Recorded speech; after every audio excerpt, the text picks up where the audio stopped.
Well, well, well. Who are you? Baxter. Frederick Baxter. Okay.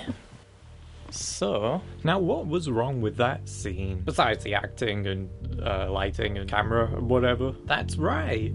Bad audio. Yeah. Today we're going to talk about sound.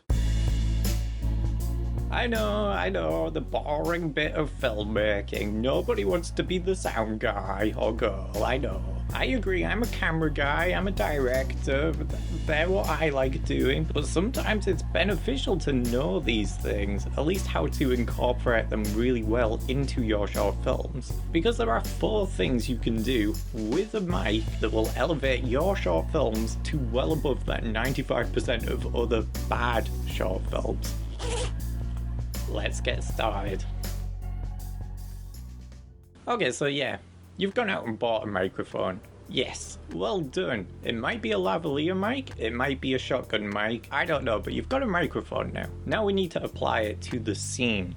What you want to do is you want to get a boom pole or something that you can attach the microphone to and get it as close to the actors performing the dialogue in this scene as possible. The idea is that you want to aim that microphone, whether it be a shotgun mic or an omnidirectional microphone such as a lavalier, get it as close to the mouth as possible, because that's where you're going to get the cleanest audio from the dialogue. You won't pick up as much of the surround sound stuff, which is good. That's not what we want. I know they might be doing stuff in the scene, but we can talk about that later. For now, focus on the dialogue. Okay, so we're going to start with the wide shot. This is a bit difficult with a boom pole mic, because where's the sound guy going? I mean, he can try to boom up and over. That might work as long as you can aim the microphone at the actor. What we're going to go with for this scene is we're going to try to hide the microphone. So I put it behind this little wardrobe that we have here. And it's out of sight. It's as close as I can get it in this wide shot that is directed towards this sat down performance at least. And yeah, the audio isn't great here either. Well, well, well. But it is a lot better than the camera audio. Well, well, well. So we're already off to a strong start. Now what can we do to improve this? Well, now we can go for a close-up shot where they repeat to doing the dialogue, and now we can put the boom pole a lot closer to the actor without it being a problem. And now we should have a pretty decent version of that audio. Well, well, well. To use as the master track, and depending on the lip syncing with the wide shot, you might actually be able to get away with utilizing some of this dialogue on top of that wide shot. Even though it was a different performance earlier, you can sometimes work it in there. Well, well, well. If that doesn't work, then we would have to go on to step 3. I know I've just skipped a step. I'll get back to step 2 in a minute.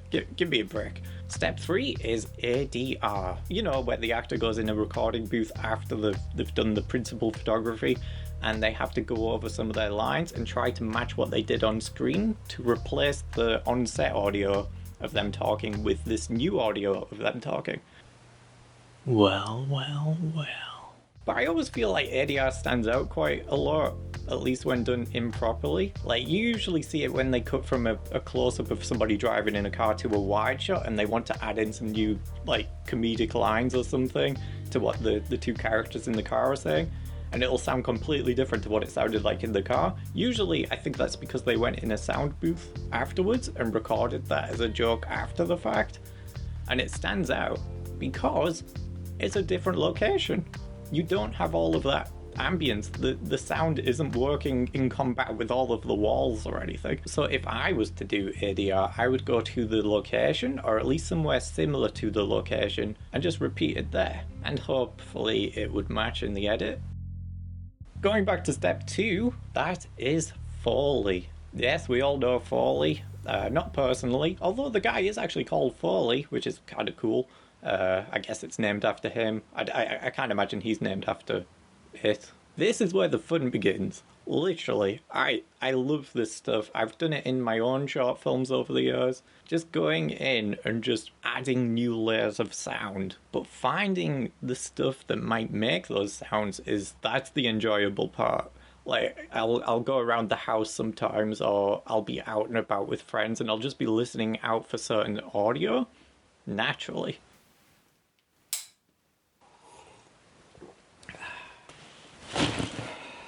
So right there was some good examples of where you could utilize sound effects. You can either create them yourself or you can use digital online libraries. There are sound libraries where you can license out the certain tracks for free.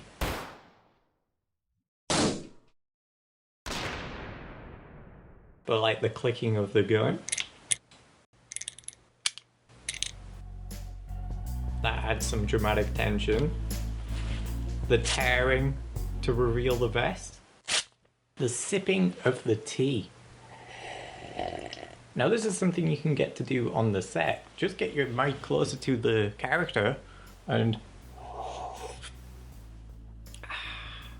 I mean, ideally a bit closer than this, and then just layer it on top of the track. The problem with doing this is that once you layer in one sound effect, you start to realize that you need to do this to the rest of your film.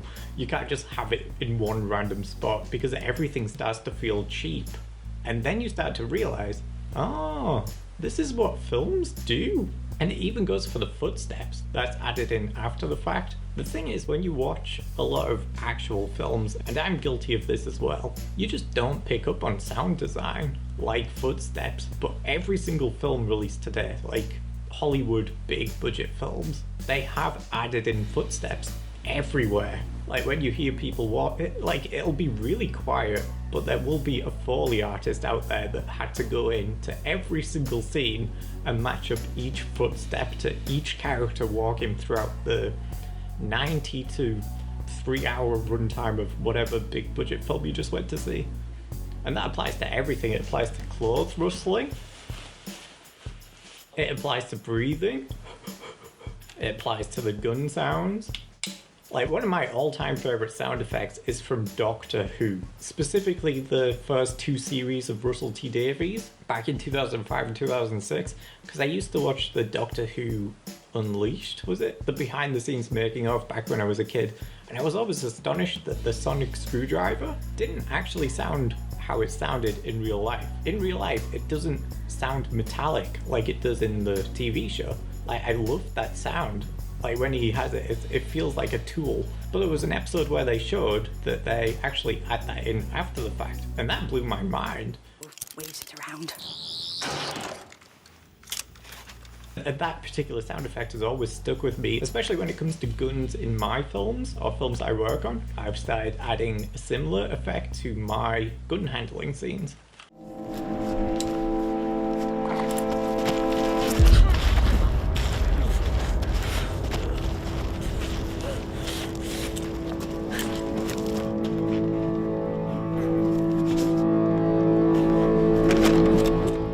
Usually I'll use a toolbox and just get like a wrench or something and just start handling it in a similar way to how my character in the film will be handling it.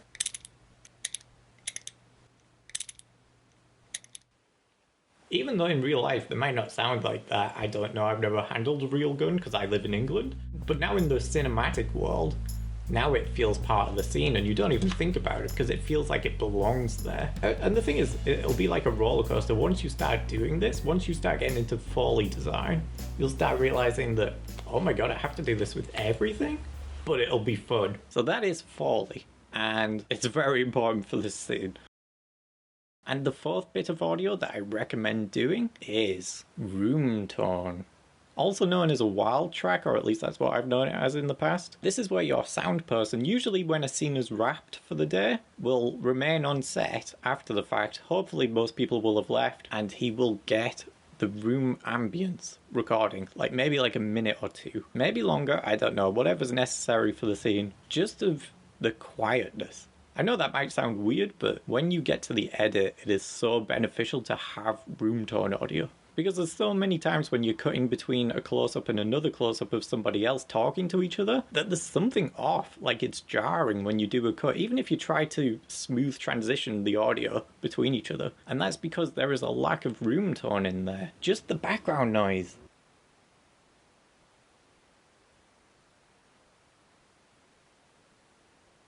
And yeah, even on the professional set I've been on, it's just as awkward. Everybody just stands there. waiting for the audio guy or girl to do their job.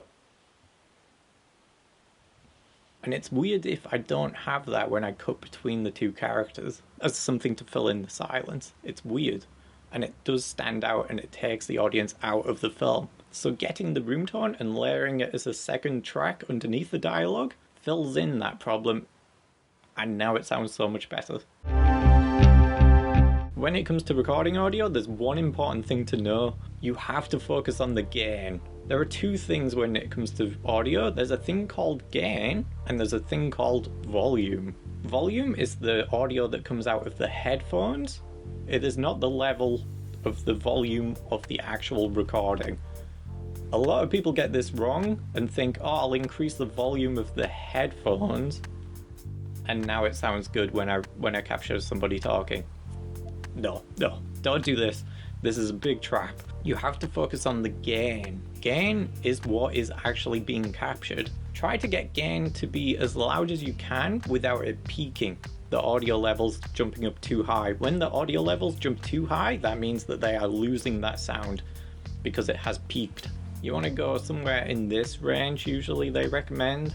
And as long as what they're talking about in the scene averages around this number, you should be okay, because that is gain. Volume, that's the volume of the headphones for you to listen back to, not the audio itself. It's a bit confusing, but you need to know it. Another little tip while we're at it, it's always handy to have a clapperboard on set. Usually this will be done by an AC, but if you don't have a clapperboard, that's not too much of a big deal. I always just use a simple... A clapperboard is useful because we actually need it for that sharp sound shows up on the audio timeline. At least traditionally speaking, you need to know that because you need to line up that sharp spike in sound with the frame in the camera where the clapper, claps. That's how you sync up sound, at least traditionally. I know we do have a lot of automated tools these days that does it for you. If you don't have a clapperboard and you forget to clap or something, you can try to figure out the sound to what somebody's saying at certain times and try to line it up there and there. A lot of people actually skip clapperboards entirely, especially the clapping part of a clapperboard. I don't really understand it because it's just an extra tool that helps you out in the edit. If you want my honest advice though, I would personally try to avoid as much dialogue as possible when it comes to short films, at least at a student level. I personally do this myself. I try not to write as much dialogue as I can because sound is just a headache on set. I understand, I agree. And if you end up with bad audio on set, then it's just a further headache when you get to the edit, and it can ruin the film as well. I know that's not always possible. Sometimes you need dialogue to naturally convey the idea of the scene, or to progress through to another scene, or to just get the story across. And it can also be a bit weird without dialogue. I remember one producer I was working with like 6 years ago really pushed me to have dialogue in my script. Her concern was that she finds it weird when a film doesn't have dialogue. And I can understand it. It does start to feel a bit artsy-fartsy, I guess. But I do find that a lack of dialogue pushes the director and the cinematographer and the editor, for example, into being more creative with the scenes. Like, you have to somehow get that idea that you want to convey across visually. And I feel like at least at the student level, or when you're starting out as a film director or whatever, it's beneficial to experiment with that creativity that comes about because of the lack of dialogue. Like, for example, my filmmaker buddy, Harry Anderson, did one of my favourite short films that I've ever seen, and there's no dialogue in it. Well, there is, but it's all done in post. And the entire story is shown through visuals. Moving pictures. Movies.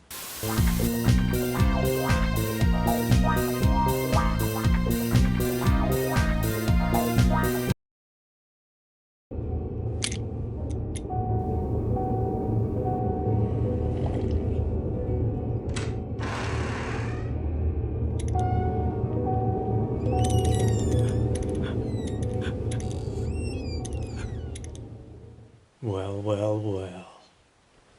Who are you? Baxter. Frederick Baxter. Your long-lost twin, Brother, I remember when we were kids and you were given the task every single time to halve the chocolate cake with me, and you always promised that you would do it exactly in half. I always said I'd get the measuring tape. You said no, I'll do it in half, and you never really did. You always give yourself the bigger slice. I know you did. And I always told you I'd be back for my revenge. Well, here I am.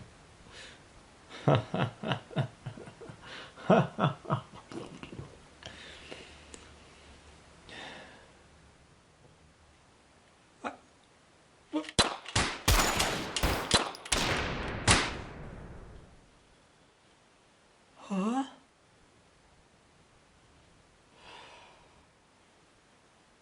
How?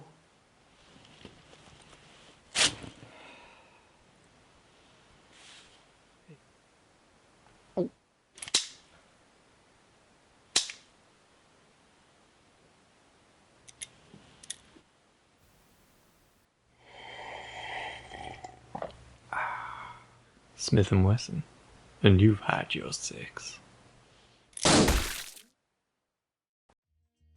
So yeah, 4 tips with audio that will definitely improve your films. Trust me, apply it to your films. In fact, go back to whatever film you just made or one in the past and redo some of the sound. Just apply some new Foley sound effects and you will start to notice the difference. And you will end up hating every single thing you shoot without Foley. It's true.